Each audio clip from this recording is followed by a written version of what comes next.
First of all, good morning, everyone. Thank you all for coming. My name is Daniel Estulin. I'm the author of the international bestseller, The True Story of the Bilderberg Group and Shadow Masters. Just to answer your question, Representative Borghezio, Switzerland is, you went to Switzerland and you were assaulted by people in Switzerland, but Switzerland is not Europe. Switzerland is Switzerland.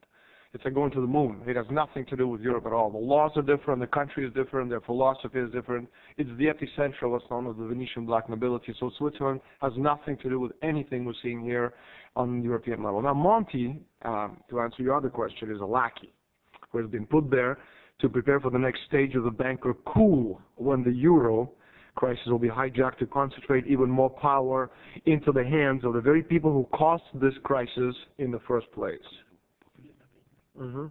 Okay. Said that simply and without mincing words. Unless we act now together as people of the planet Earth against the loathsome creatures who are trying to impose the will of the very few against the will of the many, the chain reaction disintegration of the economies of the transatlantic system is virtually inevitable. The global financial system has totally broken down. A chain reaction collapse of phony financial assets is underway across the entire region.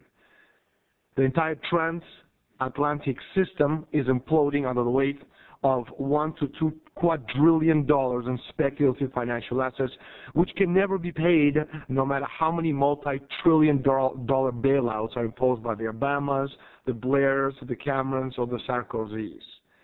All they can do, and this is what they're doing, is murder the population of subject nations with austerity while vaporizing any semblance of national sovereignty. This, of course, had been predicted by a forecast by American physical economist Lyndon LaRouche quite some time ago. Now, the reason we're here today is obviously to talk about Bilderberg Group, Trilateral Commission, Goldman Sachs, and, of course, the European crisis and the euro. Now, this is a very different kind of war which we've faced before. This is an asymmetrical war in a sense that governments are not running this operation, but rather world corporations. I'll repeat this. This is an asymmetrical war. Governments are not controlling this. They have completely lost control, and you're seeing this on the world stage. It's a war, it's an operation run by world company corporations. In other words, what you're seeing right now is a government not run by corporations running the operation. Let me give an example, Italy. Now, we've seen a lot of Mario Monti on the covers of major newspapers and major magazines trying to give this unelected fool legitimacy. Now, Monti is a bastard child of Fondi financial interests. Not only is Monti a former European commissioner, but he's also an international advisor to Goldman Sachs, one of the biggest and most powerful corporations on Wall Street, as well as European chairman of David Rockefeller's Trilateral Commission, and also leading member of the Bilderberg Group. Now, Monti is a lackey, again, who has been put there to prepare the next stage of the bankers' coup in this European crisis. But he's not the only one. The new president of the European Central Bank, Mario Draghi, a former vice chairman of Goldman Sachs International, and of course the European Central Bank is now being hailed as the entity to save the Eurozone by bailing out Italy, by bailing out France, and by bailing out Spain. So you're seeing Monti, who is Goldman Sachs, who is Bilderberg, who is Trilateral Commission. You're seeing Draghi, who is Bilderberg, Sachs, Goldman Sachs, and Trilateral Commission. You're seeing Tremonti, who is member of the, obviously, the Bilderberg Group as well. So you're seeing also the same Goldman Sachs, which way back when prettied up the Greek statistics, making possible Greece's entry into the Euro group. You're seeing a pattern here, no? You have Goldman Sachs, one of the most powerful corporations on Wall Street. This is what's called the World Company Limited. It's not about one world government. It's not about an all-seeing eye.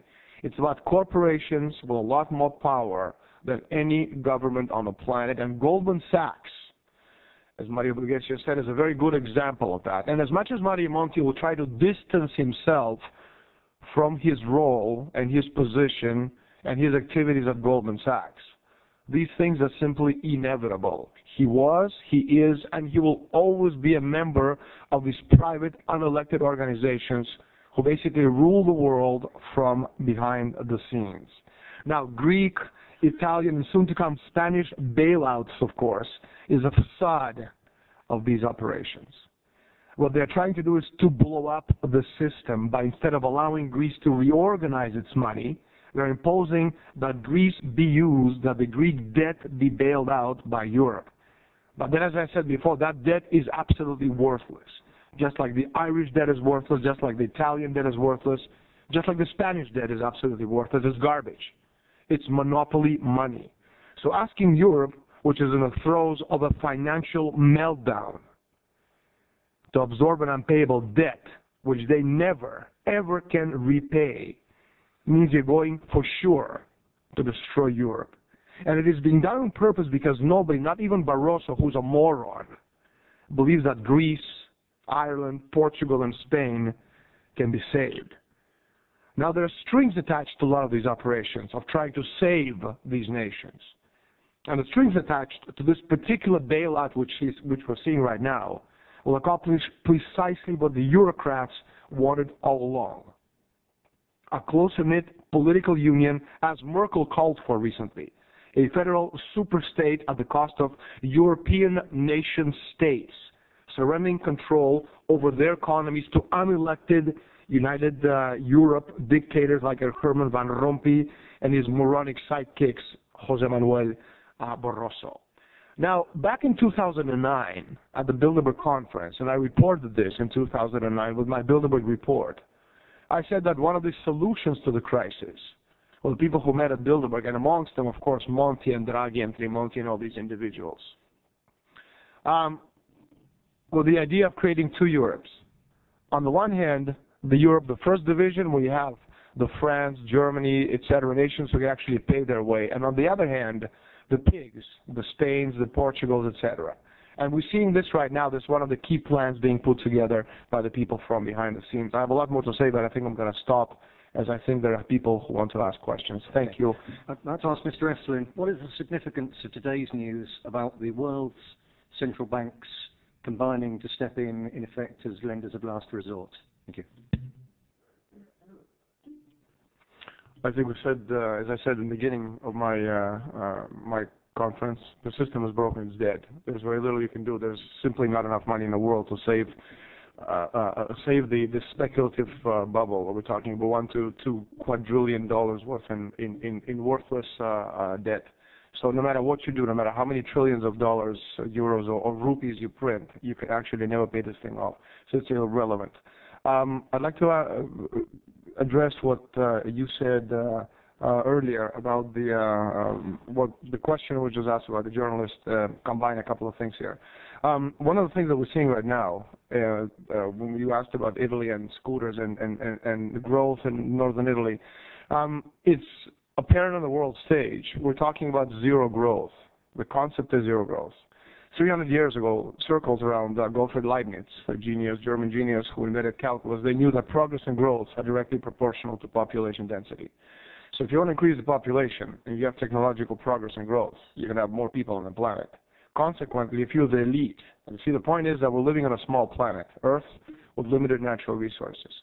So if you're Rockefeller, which is just a metaphor for powerful people, and you want to make sure that you have the natural resources for yourself, such as water.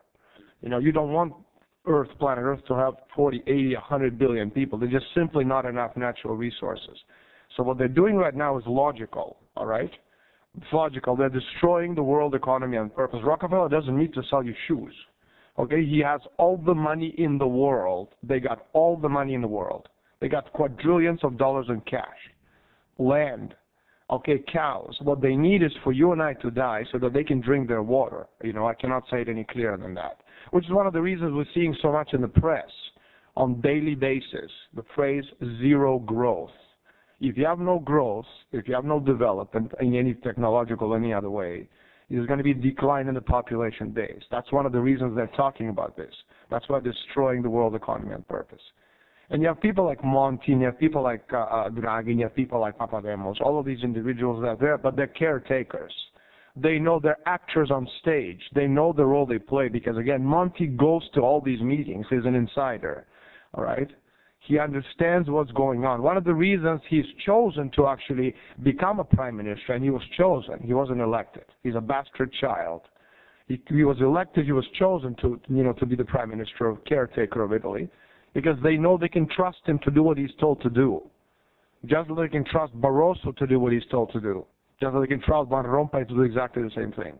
The people who are in power on the European level, on the countries, corporations, governments, international organizations such as World Bank, International Monetary Fund, all of these individuals, they're their people.